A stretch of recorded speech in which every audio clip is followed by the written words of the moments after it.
Hey guys, Javon here, giving you a presentation or a video on ancient Egypt. Hope you guys enjoy.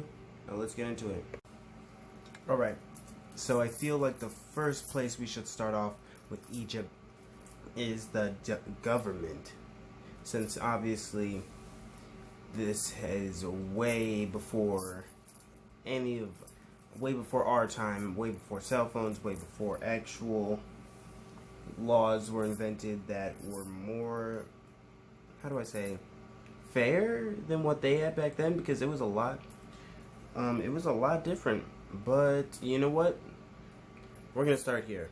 So the first thing is, the government of ancient Egypt was a theocratic monarchy. This means a god or a deity to them was the most powerful thing they ever had. Actually, let me just set this up over here. This means it was like the most powerful thing they ever had to them. It was like what they worshipped. It was like a form of religion.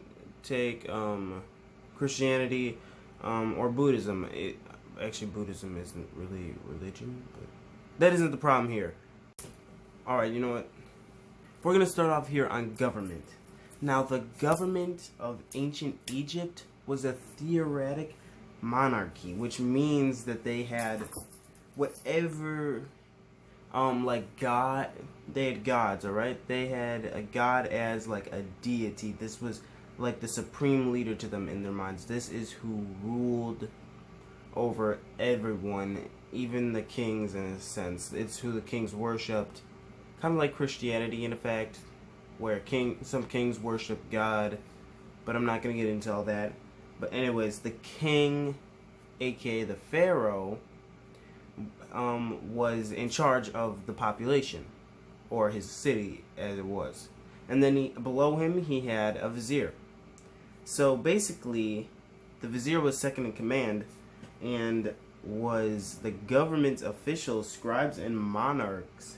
Those guys were all on the list. It was a giant staircase of lists on where you belonged on that chart, and it just kept going on from there. The agriculture, the agriculture was more on, it was more controlled by peasants. Yeah, so the farmers back then, they were there. They just took care of the more high class. I wouldn't say high class, but they did take care of, actually, I don't know how, in my mind, I don't know how to divide the two, so we're just going to put them on the same page right here.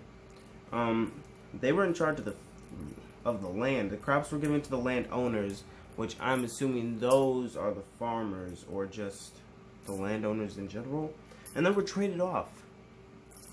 Which, if you think about it, that's around the time when they started trading out for other materials, because they needed other materials, because when you're in a desert, you kind of need there's not much material. You're kind of stuck on a loop of what you have available to you. So they had to trade to get what they needed. Now, the second thing we get to cover is religion.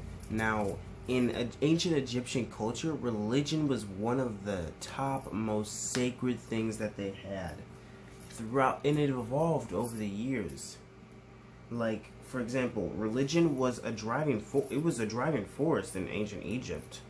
And that's what really that's really what made them to build the pyramids. That was a part of what made them build the pyramids. Alright, so yeah, that was one of the big beliefs. But I'm going to give you guys an example. For example, one of the most known gods that I can think of off the top of my head, and I don't study ancient Egyptian religion, it's just one of the more known gods is Anubis. And for example, I got a picture for you right up here on my screen, so let me rotate that for you. If you guys can't see that too well, I'm gonna put that up here on the screen for you in about 5, 4, 3, 2, 1. I'm gonna put it right here on the screen for you. So yeah, the dude looks rough. I understand why they find him a god. The dude looks really, he's like a hybrid of human, dog. He's got this like mystical like a being like form to him. I don't know what the word I'm looking for here. But yeah, the dude looks menacing. He looks like that dog off a Swindle. Like, let's just put a comparison like right here. He looks like a Doberman. Let's just put a picture right here now. Yeah. Alright, so if you guys don't see the comparison, I suggest you go read the Swindle book, because it's a good book. But that's not... Let's just keep moving. Next is environment. The most cities were along the Nile, because, you know, a desert. Like, you're not going to find much water. It's a desert. You're not going to find much water anywhere else. You kind of have to go... You kind of have to either stay close to it, or you better hope that it starts raining, which in the desert, that is not going to happen. And they used this source of water not only for, like, they used it in a form for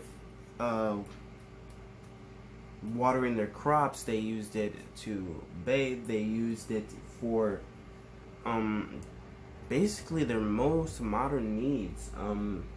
They used it to drink, so I guess they kind of found a way to clean it out, I guess. And they also used it to travel. They used it to travel like other places to trade, because like I said, that goes back to the top of the, that goes back to what was it? Government, because they needed to get the other place to trade, because they did not have much. So the water was a great form of travel for them, because I know nowadays we have boats and we have planes. They didn't have all motors. They had the paddle. I mean, they had oars. They had to move slowly. It was really not fun for them. So now that we're off of that, we go.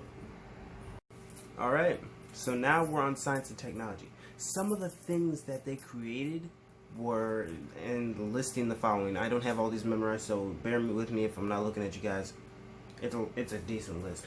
Writing in the form of hieroglyphs, paper, which was more or less called papyrus at the time, beer brewing, so they were out there drinking like Homer Simpson, I need to say Simpsons the second time. Construction of large intricate structures like the pyramids of Giza, toothbrushes and toothpaste, which was a surprise to me because I didn't know they created that. Because sand would grind down the teeth, and it also causes disease. And another thing I didn't know is that they created breath mints. Yeah.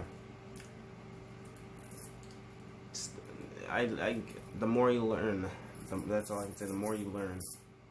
Multiple colors of ink, area rugs, the pyramids, mummification so that the pharaohs could go into an afterlife. They had a very good long list.